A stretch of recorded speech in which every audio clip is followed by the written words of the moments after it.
నమస్కారం. గతంలో గౌరవ మాజీ ముఖ్యమంత్రి గారు చెప్పిన ప్రకారం గతంలో గౌరవ ముఖ్యమంత్రి కేసీఆర్ గారు జియో నెంబర్ 80 డేటెడ్ 5/7/2023లో మెడికల్ కాలేజ్కి శాంక్షన్ ఇవ్వడం జరిగింది. గద్వాలో మెడికల్ కాలేజ్ కన్స్ట్రక్షన్స్కి. తర్వాత జియో నెంబర్ 162 16/9/2023లో దానికి బడ్జెట్ అలాట్ చేయడం జరిగింది. 183 కోట్లు బడ్జెట్ ఇవ్వడం జరిగింది. తర్వాత ఈ కళాశాల ప్రజలకు అందుబాటులో ఉండాలి అనే ఉద్దేశంతోనే నిన్ననే ఈరోజు 11/1/2024 ఈ గౌరవ ముఖ్యమంత్రి వారు మళ్ళీ గద్వాల జిల్లాకి ప్రిన్సిపాల్ని అలాట్ చేయడం జరిగింది. గత ప్రభుత్వం చేసింది, ఈ ప్రభుత్వం చేసింది. ఇద్దరు ముఖ్యమంత్రుల మాజీ ముఖ్యమంత్రి గారికి, నూతన ముఖ్యమంత్రి రేవంత్ రెడ్డి గారికి ప్రత్యేకంగా ధన్యవాదాలు. మళ్ళీ మేము నిన్ననే రివ్యూ చేసినాం. మళ్ళీ మాకు సమాచారం అంటే ఈ అకాడమీకి స్టార్ట్ చేయాలని వాళ్ళ ప్రభుత్వం నిర్ణయం చేయడం జరిగింది.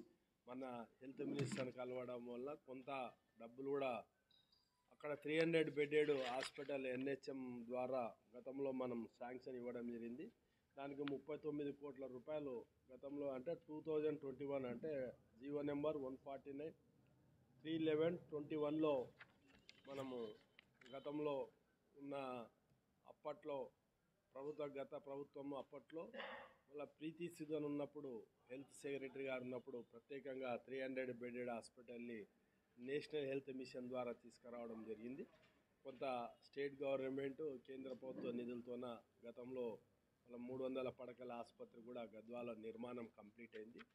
మెడికల్ కాలేజ్ కూడా శాంక్షన్ ఇచ్చిన తర్వాత దానికి బిల్డింగ్ల కొరికి 129 కోట్లు కూడా నిధులు ఇవ్వడానికి జీవో ఇవ్వడం జరిగింది. అంటే ఇవన్నీ కలుపుకొని మనము మెడికల్ కాలేజ్ ఈ ఇయర్లో అకాడమీగా స్టార్ట్ చేయాలనే ఉద్దేశంతోన మళ్ళీ ఈరోజు ప్రిన్సిపాల్ని కూడా అలాట్ చేసినందుకు గౌరవ ముఖ్యమంత్రిగా ప్రత్యేకంగా ధన్యవాదాలు తెలుపుతున్నాం. మళ్ళీ ఇది మేము ఆల్మోస్ట్ ఫిబ్రవరిలో ఈ 300 బెడెడ్ కంప్లీట్ అయ్యి దాంట్లోనే అంటే ఈ కళాశాలకి సంబంధించిన క్లాసెస్ రన్ చేయడానికి అవకాశం ఉంటుంది. ఇంకా మెడికల్ కాలేజ్ టెండర్ ప్రక్రియగానే వల్ల కొంత సమయం పడుతుంది. అంతలోపల ఈ అకాడమిక్ ఇయర్లో స్టార్ట్ చేయాలనే ఉద్దేశంతోన వాళ్ళ మొన్ననే నేను రిక్వెస్ట్ చేయడం జరిగింది. ఈ అకాడమిక్ ఇయర్కి స్టార్ట్ చేసే విధంగా ఈరోజు ప్రిన్సిపాల్ ఇవ్వడం జరిగింది. వారికి మంత్రి గారికి, హెల్త్ మినిస్టర్ గారికి, అదేవిధంగా ముఖ్యమంత్రికి ప్రత్యేకంగా ధన్యవాదాలు.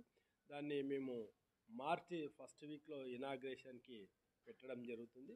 మార్చి 1st వీక్లో గౌరవ ముఖ్యమంత్రి గారిని కూడా మేము ఇన్వైట్ చేస్తాం. మార్చి 1st వీక్లో కంప్లీట్ అవుతుంది. ఆ కంప్లీట్ అయినమ్మనే ఇనాగ్రేషన్, ఫౌండేషన్స్ వల్ల ఉండడం జరుగుతుంది. అదేవిధంగా నర్సింగ్ కాలేజ్ కూడా ఆల్మోస్ట్ 3rd బ్యాచ్ నడుస్తుంది. నర్సింగ్ కాలేజ్ పనులు కూడా జరుగుతున్నాయి. ఆ నర్సింగ్ కాలేజ్ కూడా ఒక 6 monthsలో కంప్లీట్ దశలోకి వస్తుంది. దానివల్ల కూడా కొంత ప్రయోజనం. నర్సింగ్ కాలేజ్ ఈరోజు 3rd ఇయర్ ప్రైవేటు బిల్డింగ్స్లో నడుస్తుంది. దాన్ని కూడా పూర్తి స్ట్రక్చర్తో దాన్ని కూడా కంప్లీట్ చేసే పరిస్థితి ఉంటుంది. ఈరోజు అన్ని రకాలుగా మీరు నిన్న చూసినారు, చాలామంది ప్రెస్ మిత్రులు మళ్ళీ ఏ విధంగా కన్స్ట్రక్షన్ అయింది. అతి త్వర అంటే 13 నెలల్లో అత్యంత రికార్డులో మేము 300 బెడెడ్ని ఇక్కడ కన్స్ట్రక్షన్ చేయడం జరిగింది. మళ్ళీ ఈ 300 బెడ్ ద్వారా ఇప్పుడు మెడికల్ కాలేజ్ కూడా మనకి 500 బెడ్లు, ఇంకా కొత్త హాస్పిటల్ కూడా ఒక 500 బెడెడ్తోన ఈ మెడికల్ కాలేజ్కి అనుసంధానంతోన మళ్ళీ కొత్త హాస్పిటల్ కూడా వస్తుంది.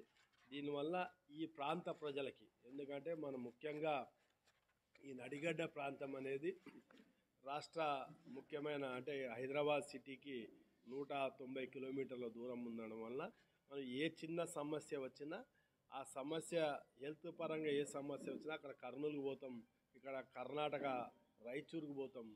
మళ్ళీ ఈ 2 రాష్ట్రాలకు పోవడం వల్ల ఈ ప్రాంత ప్రజలు కొంత అసౌకర్యం ఏర్పడుతుంది. ఈ అసౌకర్యాన్ని తీర్చాలనే ఉద్దేశంలో గతంలో ముఖ్యమంత్రి గారు గద్వాల మెడికల్ కాలేజ్ స్టార్ట్ చేయడం, మెడికల్ కాలేజీకి జీవో ఇవ్వడం జరిగింది. దాన్ని ఆచరణలో పెట్టే విధంగా ఈ ప్రభుత్వం, కొత్త ప్రభుత్వం చేస్తుంది. వాళ్ళ ఖచ్చితంగా గద్వాలకు మంచి భవిష్యత్తు ఉంటుంది. గద్వాల్లో అన్ని వర్గాల ప్రజలకి అంటే ఇప్పటివరకు చాలామంది సంశయంలో ఉన్నారు మెడికల్ కాలేజ్ రాదని. ఏ ప్రభుత్వాలు వచ్చినా గతంలో వచ్చిన ప్రభుత్వానికి అభివృద్ధి అనేది మళ్ళీ నిరంతర ప్రక్రియ. అభివృద్ధి అనేది ఎవరు వచ్చినా ఏ ప్రభుత్వాలు వచ్చినా అభివృద్ధి అనేది చేసుకుంటాం. ఇక్కడ స్థానికంగా నన్ను కూడా ప్రజలు గెలిపించినారు. ప్రజలకు కూడా ప్రత్యేకంగా ధన్యవాదాలు.